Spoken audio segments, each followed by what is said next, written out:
اور نماز روزہ یہ تمام عبادتیں ہمیں اسی بڑی عبادت کے لیے تیار کرتی ہیں. اسی لیے کہتے ہیں کہ تاکہ اس لیے تیار کرتی ہیں. اگر آپ سلائڈ چینج کرتی جائیں. سمینہ یہ ابھی میں اسی سلائڈ کے اس کے بارے میں بات کر رہی ہوں، پھر انشاءاللہ آگے جب وہ ہوگا تو میں چینج کروں گی. ابھی ہم روزے کے بارے میں بات کر رہے ہیں نا، اور پھر اجتماعیت ان چیزوں کے بارے میں تھوڑی تھوڑی بات کر کے پھر ہم انشاءاللہ چینج کریں گے. اور ہمیں کس لیے بڑی عبادت کے لیے تیار کرتی ہیں؟ تاکہ ہماری تربیت کر کے ہماری پوری زندگی اللہ کی عبادت بنا دیں. تو آپ دیکھیے کہ مومن ہمیشہ 2 روزوں سے ہوتا ہے، ایک رمضان کے روزے اور ایک پوری زندگی کا روزہ. رمضان کے روزے کیا ہے؟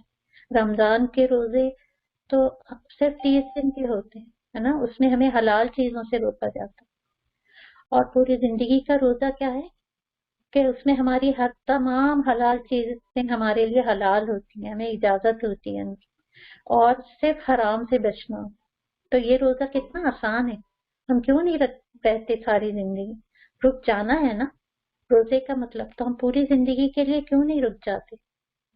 ہمیں اس غور کرنا پڑے گا کہ ہم جیسے حج کے بعد ہم لوگ وہ کرتے ہیں نا، سوچتے ہیں کہ سارے گناہ معاف ہو گئے، اللہ تعالیٰ نے بالکل معصوم اور پاک کر دیا. روزے کے لیے بھی ہمیں اسی طرح سوچنا چاہیے کہ اللہ تعالیٰ نے ہمارے بہت سارے گناہ جھاڑ دیے، اور اب ہمیں روزے کے بعد ہی روزے کی حالت میں اپنے آپ کو محسوس کرنا ہے. جب بھی کسی بدگوئی پہ، جب بھی کسی غیبت پہ، کسی بد اخلاقی پہ ہماری زبان کھلنے لگے تو ہمیں یہی سوچنا چاہیے کہ نہیں، اللہ نے تو مجھے رکنے کا حکم دیا، اللہ نے تو مجھے روزے کا حکم دیا، میں تو روزے سے ہوں، ہے نا. یہ ہمیں رمضان کے بعد بھی ہمیں اپنا یہی رویہ اختیار کرنا ہے. پھر ہم دیکھتے ہیں کہ اس میں ہمیں اجتماعیت نظر آتی ہے. روزے کے اندر ہمیں اجتماعیت نظر آتی ہے کہ اللہ تعالیٰ نے کیا کیا کہ اس کو سب کو ایک ساتھ مل کر روزہ رکھنے کا حکم دے دیا. اس سے کیا ہوا کہ ایک انفرادی عبادت جو تھی وہ اجتماعی عبادت بن گئی، اور ساتھ مل کر کام کرنا بھی آسان ہو گیا. جیسے ابھی سمیہ بہن نے بھی ذکر کیا، اور مجھے بھی اس سے بالکل جب میں تیاری کر رہی تھی تو مجھے یہی ہو رہا تھا کہ یہ ہمارا ایک بڑی سسٹم بنا دیا اللہ نے. عالمگیر پورے دنیا کے مسلمان اس بڑی سسٹم کا حصہ بن گئے رمضان کے آتے ہی، ہے نا. پھر اللہ تعالیٰ نے کیا کیا کہ ہمارے لیے اس کو نیکیوں کا موسم بہار بنا دیا. نیکیوں کا پہلے تو ہم اگر دیکھیں کہ اعتکاف ہے، اعتکاف اللہ تعالیٰ نے کیسا اس کے اندر وہ رکھ دیا کہ اگر ہم دیکھیں کہ اعتکاف عربی زبان کا لفظ ہے جس کے معنی ٹھہر جانے اور خود کو روک لینے کے ہیں. تو شریعت اسلامی کے اصطلاح میں اعتکاف رمضان المبارک کی آخری اجتماعی عبادت کے غرض سے مسجد میں ٹھہرے رہنے کو کہتے ہیں. اور پچھلے قوموں میں بھی اعتکاف کی عبادت موجود تھی. اور سورہ بقرہ کی آیت 125 میں اللہ تعالیٰ فرماتے ہیں کہ ہم نے تاکید فرمائی ابراہیم اور اسماعیل علیہ السلام کو کہ میرا گھر خوب صاف ستھرا کرو، طواف کرنے والوں، اعتکاف کرنے والوں اور رکوع و سجود کرنے والوں کے لیے.